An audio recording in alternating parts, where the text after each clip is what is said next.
이 시간 함께 나누실 말씀 여호수아 1장 6절에서 9절까지 말씀입니다.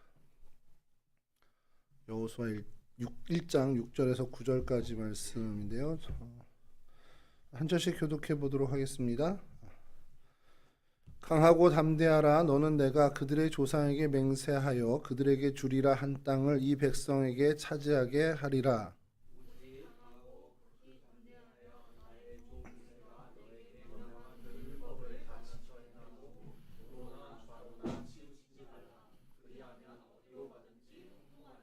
이 율법 책을 내 입에서 떠나지 말게 하며 주야로 그것을 묵상하여 그 안에 기록된 대로 다 지켜 행하라.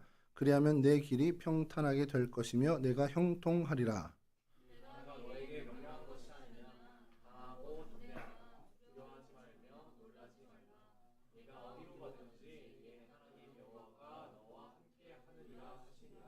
아멘. 어, 요즘 방갈 전사님 안 계시죠? 다행입니다. 수요일마다 이제 성경 지명에 대해서 이제 우리 말씀을 좀 나누고 있어요. 그러다 보니까 팔레스틴 지역, 그 가나안 땅이죠. 가나안 땅의 지명, 뭐 엘라 골짜기라든지 소렉 골짜기 뭐 이런 식의 이제 지명을 살피다 보니까 뭐 오늘날의 그 현대 그 지명의 모습도 이렇게 좀 구글 맵을 빌어서 또 여러 자료 사이트를 통해서 얻으면서 이제 같이 보는데 하필이면 요즘 거기가 전쟁 중이잖아요. 그러다 보니까 언급을 안 할 수가 없는 거죠. 근데 그것을 언급을 하려고 하다 보니 공부를 해야 되잖아요. 제가 뭐 하마스 출신도 아니고. 그래서 제가 알고 있던 사전에 알고 있던 지식들의 이제 경로를 아니까 어떻게 검색을 하고 어떻게 찾아 들어가면 되겠다라는 것 때문에 그래도 이제 그 목회를 하다 보니까 성경을 공부했다 보니까 어떤 루트로 찾아 들어가서 빨리 찾을 수 있겠구나라는 걸 아니까 이제 좀 공부를 하게 되는데 그런 생각이 드는 거예요. 여호수아가 애시당치 가나안 정복을 할 때 모든 족속을 다 점령해 버렸으면 그러면은 오늘날과 같은 일이 없지 않을까 이런 생각을 한 거예요. 근데 이제 그거를 왜 그렇게 생각을 시작했냐면 제가 어릴 때부터 많이 듣던 이제 설교 내용이 목사님들이 그런 얘기를 하거든요. 이때 이스라엘 백성이 하나님 말씀 듣고 정말 하나님과 동행해서 블레셋까지 다 내보내고 지금 가자 지역이죠. 그 해안 땅까지 다 차지했으면 이스라엘 민족이 이럴 지금 뭐 그때 당시 이제 피에로랑 계속 그거였는데 하마스 이전에 그런 갈등들이 없지 않았겠냐 이런 얘기들의 설교를 듣고 자랐단 말이에요. 근데 제가 의심스러운 것이 그때 블레셋이 아직도 있다고? 이제 이 생각을 한 거죠. 여러분 팔레스틴이 어원이 뭡니까? 그게 영어식 발음이에요. 블레셋의 영어식 발음입니다. 뭐 우리 최 집사님 더 잘 아시겠지만 그 블레셋의 조상이 누굽니까? 신학생이 여기 한 명 있네. 블레셋의 조상이 누구죠? 네? 뭐 대답을 했는데 오답이라 제가 크게 얘기 안 했습니다. 블레셋의 조상 가슬로힘이라고 있어요. 그 성경에 보다 보면 처음 들어봤을 텐데 성경 퀴즈대를 준비하면 마지막 결승 문제에 보통 이제 주관식으로 내는 게 블레셋의 조상은 가슬로힘 누구의 손자? 함의 손자 이렇게 나오는 거거든요. 이게 창세기에 한 번 그리고 역대상에 한 번 딱 두 번 나오기 때문에 성경을 면밀하게 봐도 사실은 어렵습니다. 이 가슬로힘의 뜻이 뭐냐면 키프로스라고 여러분 아시죠? 그레다 섬이라고 신약에서 이렇게 나오는데 그 섬에 거주하던 사람들입니다. 거기 어원이 거기에요. 그 사람들이 그러니까 에게해죠. 그리스 밑에 에게해에서 거주하다가 이 팔레스틴 지역으로 건너오는 겁니다. 이제 해양 민족이 이제 대륙에 이제 정착을 해서 거기서 살다 보니까 해양 민족의 특징이 뭡니까? 뭐 섬나라도 그렇고 우리나라도 사실은 삼면이 바다라 해양 민족에 가까운데 이상하게 우리나라는 또 대륙에 예속되다 보니까 또 그런 민족성은 또 많이 두드러지지는 않은데요. 문물에 대해서 빨리 수용합니다. 그러니까 종교고 뭐고 문화고 빨리 수용해요. 그러니까 이 팔레스틴 지역에 이제 신문물을 제일 빨리 접속하다 보니까 여러분 청동기 다음에 무슨 시대가 오죠? 아니 공부했잖아요. 예, 청동기 다음에는 석기 시대 다음이 청동기 시대죠. 그 석기 시대도 두 개로 나눠지는 거는 아시죠? 그러니까 이게 부장님하고 저하고 최지혁 집사님까지는 모르겠는데 타제석기, 마제석기로 배웠어요. 저희는 처음 듣죠. 깬석기, 뗀석기, 간석기 이렇게 하죠. 그게 우리말로 순화한다고 그렇게 교육과정이 바뀌었는데 우리 땐 걸 한자로 써서 타제석기냐 마제석기냐로 했었는데 그 석기 시대가 끝나고 청동기 시대가 왔단 말이에요. 사사기 시대와 사울왕 다윗왕 때까지는 청동기 시대입니다. 청동기 시대죠. 그리고 난 다음에 철기 시대로 넘어가는데 이 청동기 시대에 팔레스틴 지역에 가장 먼저 철기 시대를 도입한 게 블레셋 사람들이에요. 그러니까 여러분 블레셋 사람들이 무기를 철로 만들고 이스라엘 사람들은 동으로 구리 동으로 무기를 만들었어요. 싸움 누가 이길까요? 안 싸워봐서 모르죠. 네. 철이 뭐고 구리는 뭔지 알아요? 제가 깊은 한숨이 나오는데 여하튼 그러다 보니까 블레셋이 훨씬 더 군사력으로 앞섭니다. 그러니까 사실은 블레셋이 이 팔레스틴 지역을 통일했어도 할 말이 없는 거예요. 우리 인문학에서 역사학적으로 보면. 근데 어떻게 이 여호수아를 위시로 한 사사기 시대 그리고 왕정 시대를 거치면서 이 이스라엘 민족이 버텼느냐가 사실은 역사학자들은 더 어떻게 보면 놀라운 일이라고 평가를 하는 겁니다. 자, 근데 어쨌든 여호수아가 400년간 그 땅을 떠나 있던 이스라엘 민족이죠. 이 가나안 히브리 민족이 다시 팔레스틴 지역에 들어와서 여기 원래 우리 땅이야. 그래서 차지했단 말이에요. 그리고 400년간 사사 시대를 또 보내죠. 그러니까 이 가나안 블레셋 사람들 입장에서는 이해가 안 되는 거예요. 왜냐하면 그 전에 블레셋 사람들은 들어와 있었습니다. 아브라함 시절에도 아브라함이 아비멜렉, 그 블레셋 왕 아비멜렉에 가서 사라를 아내가 아닌 누이로 속이죠. 그런 있을 때부터 블레셋 사람들이 이미 정착했단 말이에요. 그러면 그 연장선상에서 예전에 어릴 때 자랄 때 목사님들이 했던 설교를 들으면 이스라엘만 우리 땅이야라고 주장하는 게 옳지 않은 거예요. 그 사람들도 그때부터 여기서 지냈는데 근데 여기서 여러분 숙제가 있습니다. 그때 블레셋 사람들이 정착했던 그 블레셋 사람들. 그래서 우리 목사님들이 계속 설교를 제가 어릴 때부터 들으면서 그때 여호수아 그때 다 정복했으면 이런 분란이 없을 텐데 얘기하지만 지금 가자 지구에 거하는 사람들이 블레셋의 후손이 아닙니다. 이게 자꾸 이제 얘기를 하면 요즘 하마스 얘기 나오면서 유튜브에 별 얘기 다 나와요. 그래서 그 비슷한 얘기도 있습니다. 이스라엘 민족과 이 하마스 사사 시대 때부터 여호수아 시절부터 갈등이 있었다 이러는데 거짓말이에요. 그 사람들의 후손이 아니에요. 자, 이스라엘 팔레스틴이 어떻게 되냐? 북이스라엘이 어디에 멸망을 합니까? 아수르. 이번에 맞춰서 제가 크게 얘기합니다. 아수르라고 정확히 됐습니다. 아수르에게 멸망을 당하죠. 남유다는 누구에게 멸망을 당하죠? 네, 바벨론이요. 지금의 이라크입니다. 바벨론에게 멸망을 받아요. 근데 이 바벨론의 멸망을 받을 때 블레셋 애들도 같이 멸망을 당했습니다. 그렇다고 민족이 다 없어지냐? 그렇진 않았겠죠. 여전히 남유다의 지역에 사람이 살아 있었고 포로기로 잡혀갔지만 여전히 있었단 말이죠. 근데 이게 언제 바뀌냐? 바사 제국, 페르시아입니다. 현재 이란입니다. 그 지역을 다 섭렵했을 때 민족들이 다 뿔뿔이 흩어져요. 사실은 이스라엘 민족도 사실은 아주 소수. 그래서 고레스 왕 때 와서 성벽을 재건하는 그 정도의 인유지 블레셋 사람들도 그 시절 그 로마 제국 시대를 거치면서 블레셋 후손들은 이미 자취를 다 감춥니다. 이스라엘 민족도 마찬가지고요. 자, 그리고 난 다음에 1940년대에 이스라엘이 독립을 할 때쯤에 그 지역에 거주하던 사람은 누구냐 그러면 그냥 아랍인들이 와서 거주한 거예요. 그러니까 지금의 이란 사람들입니다. 그래서 지금 하마스하고 이란하고 계속 같은 아랍 연맹 이러면서 얘기할 수 있는 게 뭐냐면 같은 바사 제국 후예들이에요. 같은 민족입니다. 그러니까 얘네들이 이런 얘기들을 할 수가 있는 거고요. 블레셋이 언제 알라 신을 섬겼습니까? 블레셋은 알라 신을 안 섬겼습니다. 블레셋은 뭐 섬겼죠? 다곤 신을 섬겼어요. 역시 신학생이네요. 다곤 바로 얘기하잖아요. 다곤 신을 섬겼던 그 시절 그 후예들이. 그러니까 지금 가자 지구에 있는 그 민족과 현재 이스라엘과의 그 부딪히는 거는 이때 당시 여호수아 당시를 이야기할 필요가 없는 거예요, 사실은. 로마 시대 이후에 이제 나름대로 다 이제 이쪽 지역이 다 독립을 하고 그래서 그 팔레스틴 지역에서도 나름대로 국가적인 모습을 가졌는데 2차 세계대전 이후에 갑자기 이스라엘이 우리나라 여기 우리 독립할 거야 하면서 영국과 프랑스의 힘을 얻어서 독립을 하면서 갈등이 시작된 거 거기서부터 역사를 봐야지 이전에 여호수아 때 블레셋 사람들 밀어내지 못했기 때문에 이 갈등이 지금까지 있어라고 하는 굉장히 성경적 관점에서 보시는 우리 목사님들의 설교는 영적인 의미는 있을 수 있지만 사실 관계는 좀 틀릴 수 있다라는 것을 우리 기억해야 된다라는 거죠.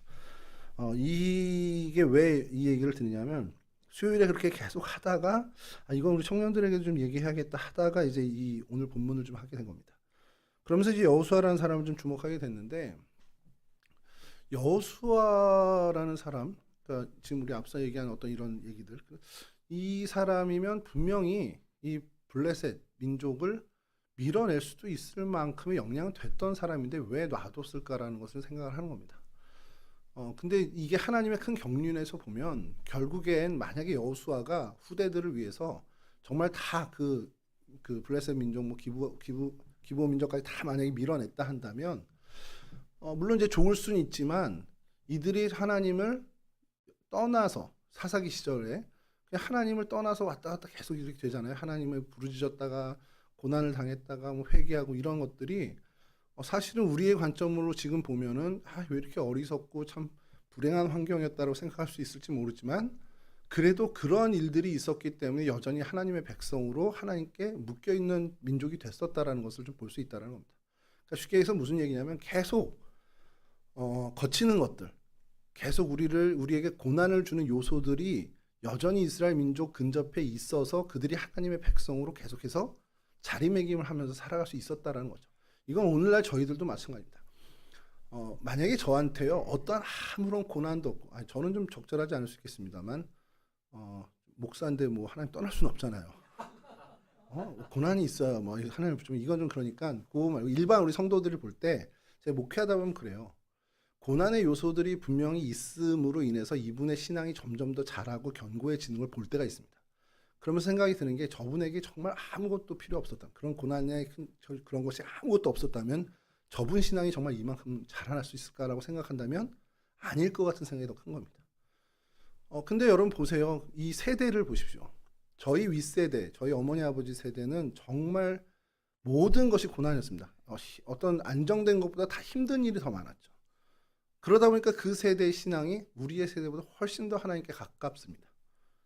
오늘 저희 세대도 마찬가지. 지금 50세 이상의 40대 50대 이상의 세대도 그래도 나름대로 고난의 흔적들이 있고 그러한 시절을 이 대한민국이라는 역사를 계속 거치다 보니 그래도 하나님을 향한 그 퍼센트라고 해야 되나요? 그런 사람들이 그래도 있습니다.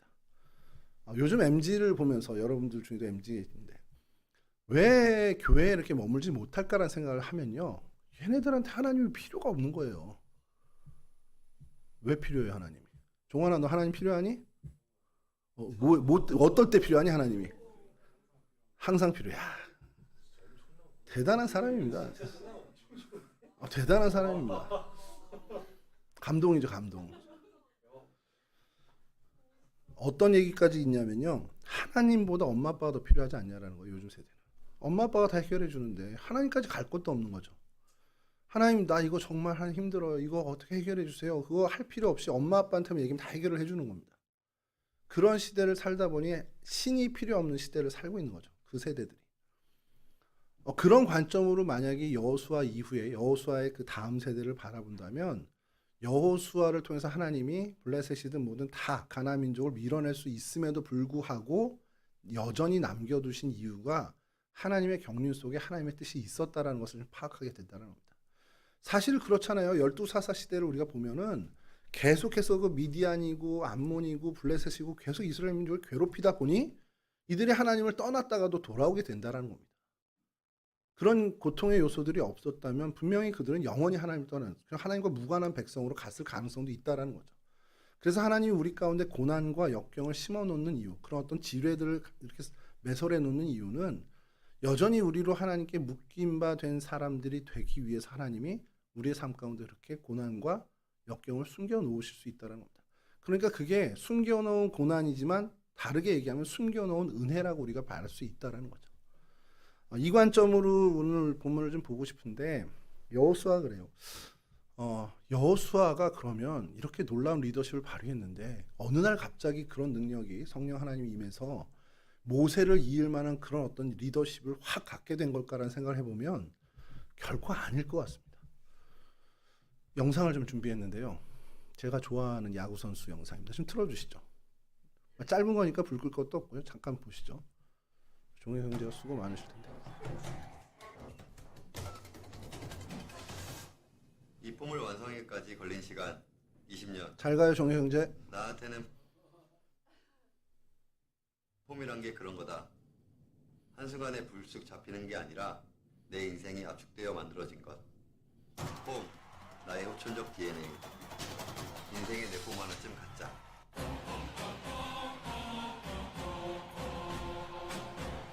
한 번만 더 보여주시죠. 짧으니까.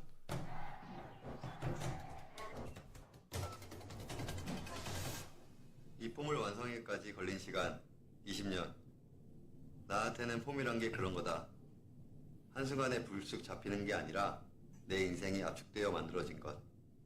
폼, 나의 후천적 DNA. 인생의 내 폼 하나쯤 갖자. 이거 아니에요. 예, 김광현 투수라는 지금은 SSG 랜더스 에이스인데 광고를 찍을 때까지만 해도 SK 와이번스의 투수였죠. 그 팀이 그 팀이니까. 근데 이 광고가 SK텔레콤 광고입니다만 어릴 때 김광현 선수 사진이 계속 되면서 나이 들어가면서 그 폼 투구하는 모습을 갖잖아요. 김광현 선수는 처음부터 고등학교 때부터 주목받은 게 폼이 대단했어요. 굉장히 다양하게 저렇게 직구를 던지는 폼이란 말이에요. 근데 저 똑같은 폼으로 체인지업을 던져요. 그러니까 속죠. 직구 들어오는 줄 알았는데 느린 볼이 들어오니까. 근데 이 폼을 완성한 게 20년이라는 자기의 야구 인생이 다 압축돼서 그 폼이 잡혔다라는 겁니다. 이게 왜 이 영상을 제가 찾게 됐냐면 날마다를 읽다가 우리 서승진 목사님 한번 언급을 하셨길래 저도 이제 SK 매니아다 보니까 나 그 선전 아는데 그 광고 아는데 하고서 다시 이제 유튜브에 찾게 됐어요. 그때 그냥 그 폼이라는 그 SK텔레콤의 컨텐츠였는데 그거 광고로만 보다가 다시 보면서 그래 이게 굉장히 중요한 메시지를 우리한테 주고 있구나. 여러분들의 신앙이요 어느 날 갑자기 성령 하나님이 임해서 막 은혜 받고 이렇게 되는 경우 있잖아요. 저는 그거 별로 안 믿는 게 얼마 못 가더라고요. 결국 세월과 생활과 시간이 농축되지 않고는 그렇게 견고한 신앙을 이어가기가 쉽지 않습니다. 그래서 조금 죄송한 얘기일 수 있지만 모태 신앙이라서 시간이 농축된 건 아닙니다. 분명히 하나님을 만나고 하나님과 동거동락한 시간이 어쨌든 간에 지나야 돼요. 그래서 저는요 저보다 훨씬 더 연배가 높은 우리 신앙의 선배들을 존중할 수밖에 없는 것이 죽었다 깨나도 제가 그 간격을 넘어설 수는 없습니다. 그건 정말 인정해야 되는 부분이거든요. 우리의 세월이 압축된 우리 신앙. 여호수아도 마찬가지였다는 거예요. 모세 이후에 그만한 리더십을 갖게 됐다. 어느 날 여호와의 신이 임해서 강림해서 그렇게 됐다라고 할 수 있는 게 아니고 그의 어려서부터 하나님과 동거동락하며 하나님과 함께한 시간들이 압축되어서 결국 그가 모세를 이을 만한 신앙의 수준에 올라간 사람이라는 것을 이야기하는 겁니다. 이게 우리한테 좀 필요한 건 아닌가라는 생각이 들어요. 우리 동성교회 청년들한테 특별히 좀 필요한 게 아닌가. 한 주 한 주 그냥 교회 왔다 가고 성전 뜰만 밟고 갔다고 우리 시간이 농축되는 게 아닙니다. 하나님을 만나고 하나님과 씨름하는 시간이 분명히 우리한테 필요해요. 그냥 뭐 교회만 출석하면 자동적으로 시간 쌓는 거 아니에요? 그건 마일리지지. 그거는 쿠폰이지. 카페 메가커피 가가지고 10잔 사면 10개 스티커 찍어주는 그거지. 신앙은 그런 마일리지나 쿠폰이 아니라니까요. 내가 1년에 52주인데 50번 출석했으면 그 정도 쌓여지는 거 아니에요? 전혀 그런 상관없어요. 한 번을 오더라도 하나님과 진중한 교제의 시간을 가져야만 그 시간이 우리 안에 농축된다라는 겁니다. 그거는 교회의 출입 문제랑은 상관없어요. 내 일상에서 하나님을 얼만큼 생각하고. 제가 요즘 좋아하는 단어가 염두라는 단어입니다. 마음에 두는 것, 마음이라는 것, 염두. 염두에 늘 뭔가를 생각하는 거, 우리가 늘 얘기할 때 염두라는 말을 쓰는데 그 염두 안에 하나님이 좀 계셨으면 좋겠다는 거예요. 그 시간이 쌓여야 된다는 겁니다. 여호수아를 보면요, 제일 먼저 여호수아에 대해서 이야기할 때 사람들이 떠오르는 사건은 정탐꾼, 12명의 정탐꾼을 보낼 때 에브라임 지파의 대표로 나선 사람이라는 그때의 그 처음 모습을 많이들 보게 됩니다. 물론 아말렉 전투에서 모세를 대신해서 나가서 여호수아 장군으로서 했던 그 부분이 있지만 이 여호수아가 갈렙과 더불어서 주목을 받게 된 것은 이 정탐 사건 이후라는 거죠. 이 여호수아라는 이름이 뭡니까? 여호수아, 예수아, 예호수아가 이제 히브리어 발음인데 이게 구약의 축약된 발음이 호세아입니다. 우리 호세아서에 있는 호세아. 하나님은 구원이시다라는 뜻을 갖고 있죠. 여호와는 구원이시다라는 뜻을 갖고 있는데 이게 헬라어 발음으로 하면 어떻게 되죠? 예, 이에수스, 이에수스. 그러니까 정확히 끊어 읽으면 이에수스인데 예수입니다. 예수. 예수라는 이름과 여호수아라는 이름, 호세아라는 이름이 같은 이름이라는 거죠. 하나님은 구원이시다. 에브라임 지파의 대표로 나와서 그가 정탐을 하고 나서 유다 지파의 대표인 갈렙과 둘만이 긍정적인 보고를 하고 그로 인해서 사실은 가나안에 들어가는 유일한 두 사람, 유이한 두 사람이 됐습니다. 모세도 못 들어가는. 여하튼 이런 부분 사람을 봤을 때 그럼 여호수아가 어떤 사람이길래 어떻게 어떤 시간의 농축을 가졌던 사람이길래 이럴까라는 것. 그게 사실은 저희 동성교 청년들에게 정말 주어지는 하나님이 말씀하시는 가장 어떻게 보면 시급한 문제 중에 하나가 아닐까라는 생각을 합니다. 여호수아는요 충성되고 신실한 사람이었습니다. 우리는 충성과 신실을 분리해서 얘기하는데 성경에서는 피스테스라고 이 충성과 신실을 한 단어로 사용을 해요. 충성이란 단어가 사실은 더 근접한 단어죠. 이게 우리 신실로 이제 많이 번역해서 쓰고 있지만 그래서 충성에 대해서 많은 신학자들, 목사님들이 이렇게 설명을 합니다. 보여주시죠. 충성 한자어로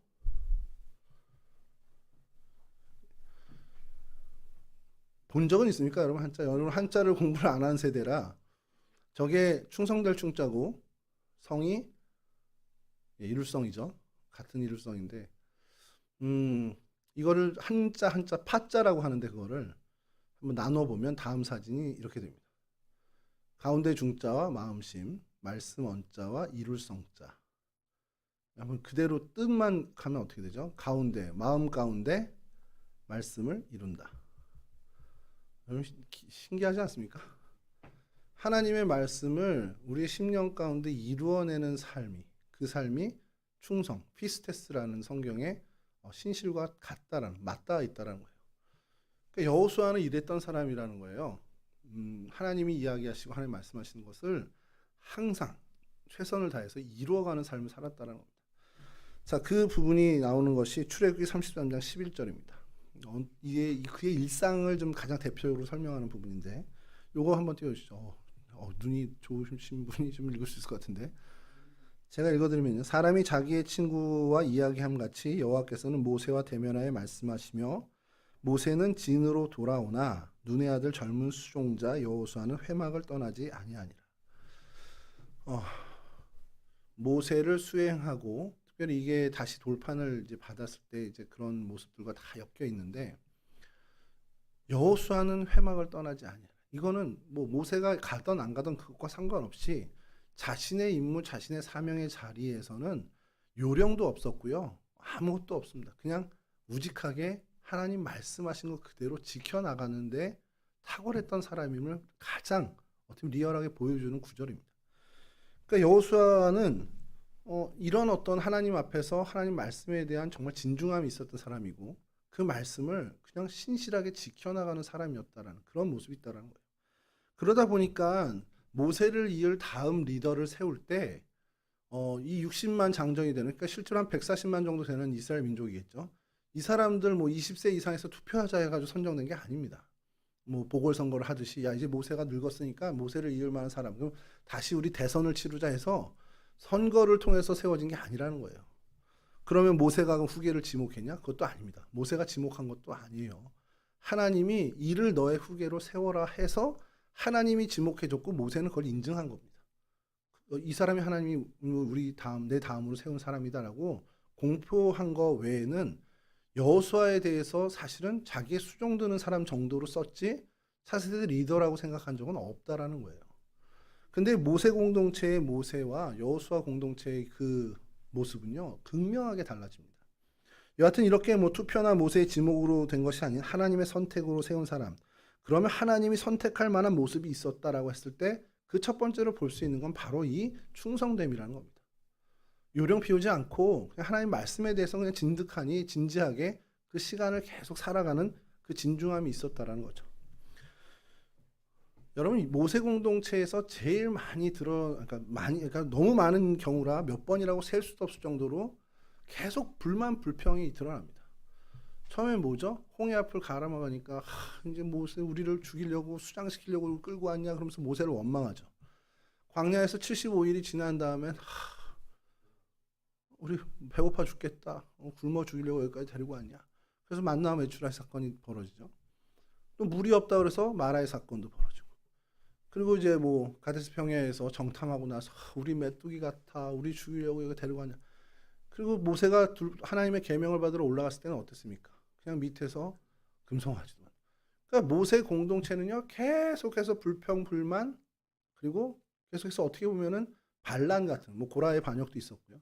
계속 잡음이 일어났던 공동체였습니다. 그 뛰어난 모세가 리더로 있는 그 공동체가 그랬어요. 누가 그러더라고요. 모세가 너무 민주적으로 통치한 거 아니야? 이러더라고요. 그럴 수도 있겠다 싶더라고요. 여호수아 공동체는 어땠습니까? 단 한 번의 반발이 아간 사건 이후로는요. 단 한 번의 반발도 불평도 없었습니다. 그러면 그것만 놓고 보면 야 모세보다 여호수아가 탁월한 리더십을 가진 거 아니야? 이런 생각할 수 있겠죠. 근데 이 얘기를 어느 재미있는 제 친구 한 명은 야 여호수아가 장군 출신이잖아. 군사정권이야. 그런 얘기를 하더라고요. 그래서 내가 말도 안 되는 소리 하고 있다. 그런데 왜 그랬냐?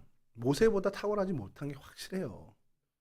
근데 모세는 성장기 동안에 이스라엘 백성들이 목격하지 못했습니다. 오히려 아론을 목격했죠. 근데 탁월한 사람인데 이집트 왕자였던 출신이라는 것도 알고. 근데 왔어요? 와서 그냥 리더가 됐는데 우리랑 같이 시간을 같이 보낸 사람이 아니라는 겁니다. 엄밀히 얘기하면. 40년간 미디안 광야에 양치기로 있었던 사람이죠. 그 반면에 여호수아는 리더로서의 탁월함은 훨씬 더 적지만 이 백성들 가운데 함께 거주하며 그 자리에서 그의 신실함을 사람들이 목격해 왔다는 겁니다.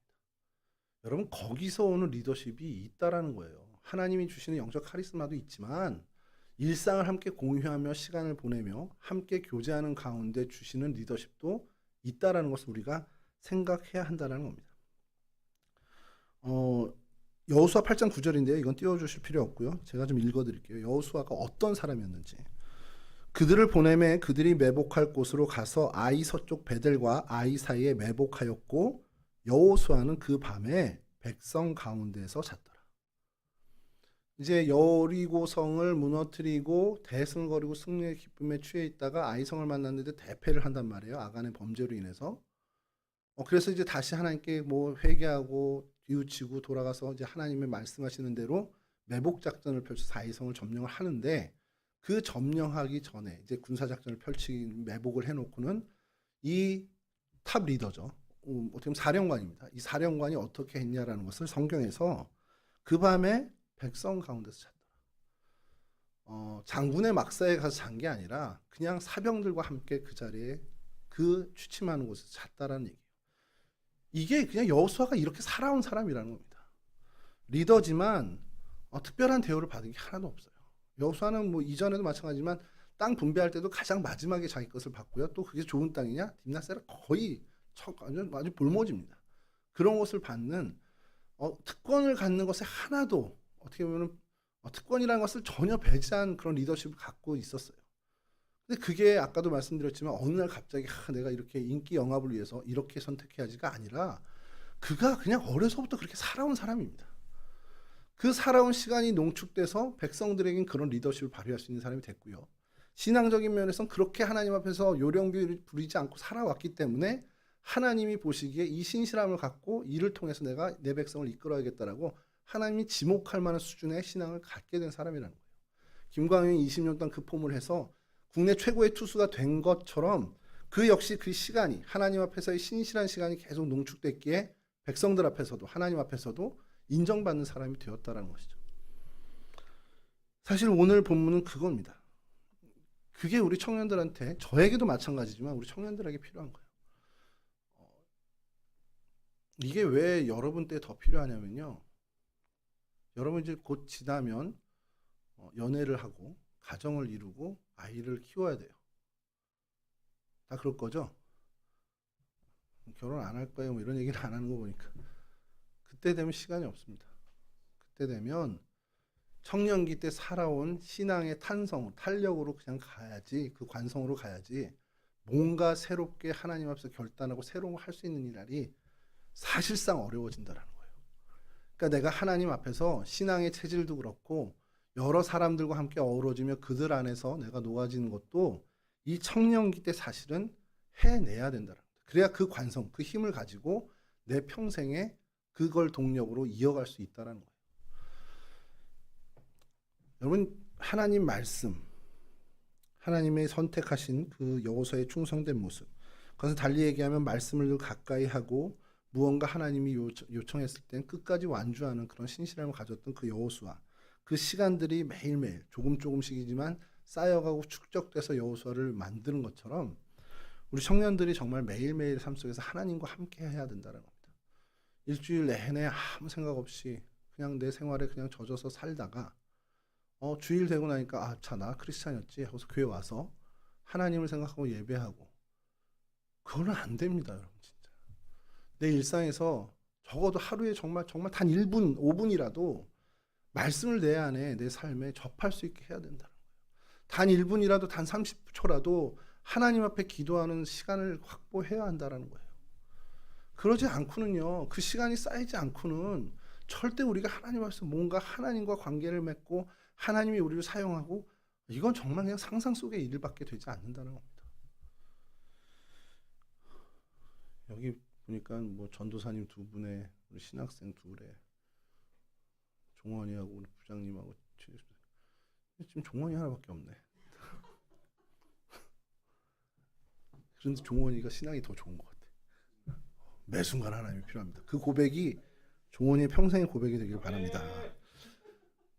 여러분, 이걸 조금 우리가 위기감을 갖고 있으면 좋겠어요. 저는 제가 처음 사역을 할 때 있었던 청년부를 맡았을 때 청년이 이제 학부형이 됐고 그들의 자녀가 대학을 가는 그 나이가 됐습니다. 그때 예상을 했던 저 청년은 저런 아빠가 되겠지, 저런 집사님 권사님이 되겠지가 정말 제가 마음에 떨릴 정도로 그대로 됐어요. 저렇게 하나님 앞에서 늘 시간을 하나님께 드리고 하나님 앞에 신실하게 사는 저 태도를 얘가 유지하고 살면 쟤는 나중에 저런 집사님 되겠다, 저런 권사님 되겠다, 그 생각을 지금 딱 보면 정말 그대로 돼 있더라고요. 쟤 저렇게 해서 하나님하고 어떻게 정말 하나님과 무관한 인생으로 되는 거 아니야? 정말 겁나지만 그렇게 살고 있다라는 거예요. 여러분, 제가 여러분들을 지금 바라볼 때 그게 없겠습니까? 그래서 정말 멱살을 잡고라도 너 이렇게 살지 마 하고 싶은데 아동학대 신고 들어오고 이럴까 봐 또 요즘 못 하잖아요. 여러분, 청년 때에 정말 좀 더 진중하게, 좀 더 하나님 앞에 한 걸음만이라도 좀 더 가까이 갔으면 좋겠습니다. 여러분들이 일상에 매일매일의 삶 속에 정말 큐티를 하고 새벽 기도를 한다 그러면 더없이 좋죠. 근데 정말 작은 시간이라도, 정말 나의 잠깐의 찰나의 시간이라도 하나님을 좀 집중하고 하나님 말씀을 한 절이라도 읽고 하나님께 잠깐 한마디라도 기도할 수 있는 것을 매일매일 여러분들이 이어가야 된다는 거예요.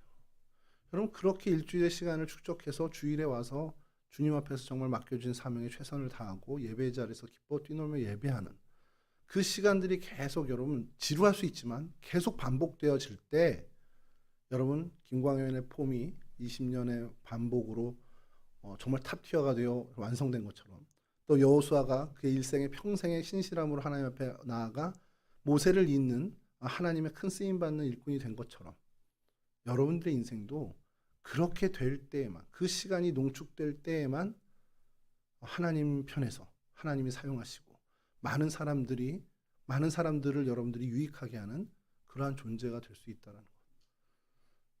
목사님, 전 그런 욕심 없어요. 하나님 안 쓰시면 어때요? 모든 사람에게 유익 안 주면 어때요? 그냥 조용히 살다 갈래요. 그게 안 된다니까요. 여러분, 유익을 주지 않는 삶을 우리가 못 살잖아요. 그러면 그냥 아무 사람에게 관련 없는 게 아니라 해악을 끼치면서 사는 삶을 살 수밖에 없어요. 여러분, 중간이 없습니다. 내가 유익한 사람이고 남을 이롭게 하는 사람이 되느냐, 아니면 해롭게 하고 사람들을 어렵게 하는 사람이 되느냐, 둘 중에 하나지, 중간에 나는 아니 그건 정말 숨 안 쉬고 가만히 있어야 돼요. 그건 아무것도 안 하고. 그럴 때만 중간이 있는 거죠. 내가 뭔가 숨 쉬고 움직이면 유익을 주든 해악을 주든 둘 중에 하나입니다. 그건 교회 안에서도 마찬가지예요. 내가 뭔가를 주님 앞에 나와서 예배당에서 뭔가를 어떻게 액션을 취하든 그게 공동체의 유익이냐 해악이냐 둘 중에 하나지 아무것도 아닌 건 없습니다. 그럼 어차피 우리가 둘 중에 하나를 선택해야 된다면, 둘 중에 하나의 길을 갈 수밖에 없다면 유익하게 하고 사람들을 이롭게 하고 하나님을 기쁘게 하는 삶을 살아야 된다라는 겁니다. 그러기 위해서 여러분 우리가 제일 해야 되는 것은 아까 말씀드린 충성, 말씀을 내 마음 가운데 계속 이루며 살아가는 그 삶을 살아야 한다는 것이죠. 여러분 이와 같은 삶을 정말 사시고 그래서 하나님 앞에 그 시간의 농축, 그 시간의 압축을 성공적으로 이뤄내는 크리스천 청년들이 되실 수 있기를 주님의 이름으로 간절히 축원합니다. 그래서 오늘부터 저희가 큐티를 하려고 합니다. 겁먹지 마세요. 여러분들 뭐 하자는 게 아니라 이게 참 교회인데 말씀 보자 그러면 다 겁먹고 야 큐티 하자 그러면 이거 어떻게 도망가지? 이런 생각하고 이게 참 어려워요. 저는. 그게 아니고 저 뒤에서 생명의 삶이 오늘 본문이 이거고 다음 주 본문이 에베소서 이렇게 읽어가는 건데 뭐 월요일 거부터 토요일 거까지 중에 하나 그럼 우리 하나 좀 이번 주에는 좀 그 부분 좀 읽어보자. 일주일에 한 번만이라도 내가 한 절 한 절에서 하루 해도 좋고 한 날 하고 해도 좋은데 무관하지 않는 삶을 좀 살자는 정말 바둥바둥입니다. 하나님 말씀과 무관한 인생 되지 않게 하나님 말씀을 그래도 조금 어떻게든 정말 신락같이라도 정말 연결짓는 삶을 좀 살고자 정말 별짓 다 하는 거라고 생각해 주시고 예배 마치고 잠깐 소개만 하겠습니다. 그래서 생명의 삶을 사실은 사면 제일 좋은데 우리 청년부 예산이 없어요 이제. 그래서 여러분 다 패드를 갖고 계시더라고. PDF로 좀 올려놓고 그 하루 것만이라도 올려놓고 그래서 이번 주에는 요거 같은 말씀 묵상하면 더 좋으니까 하고 그 주일에 와서 나누지 않을 겁니다. 뭐 어떻게 얘기를 해야지 준비할 필요 없어요. 그냥 우리 다음 주에 또 이겁니다. 그래서 그냥 그 자리에서 잠깐 읽고 그냥 말 거니까 아마 주로 제가 얘기하겠죠. 전화 우리 부장님이나 최재혁 집사님이 얘기하겠죠. 이 말씀에 대해서. 그리고 난해한 구절이 있다면 그건 설명을 좀 드리겠습니다. 이런 이게 요런 관점으로 쓰인 겁니다라고 얘기하는 정도, 설명 정도만 할 거니까요. 여러분 말씀에 정말 무관하지 않은 삶을 사셨으면 좋겠습니다. 하나님 백성이고 말씀이신 주님입니다. 주님은 말씀 그 자체시죠. 말씀을 가까이 한다라는 것은 주님을 가까이 한다는 것 같은 말입니다. 적어도 기독교, 우리 개신교, 기독교의 신앙에선 이건 같은 명제입니다. 여러분 말씀을 가까이 하는 것이 곧 주님을 가까이 하는 것임을 잊지 말고 내 생각과 생활 그리고 내 염두 속에 늘 하나님을 모시는 삶 그렇게 여러분들의 젊은이의 시간을 농축해가는 거룩한 하나님 백성 될 수 있기를 주님의 이름으로 간절히 축원합니다. 기도하겠습니다.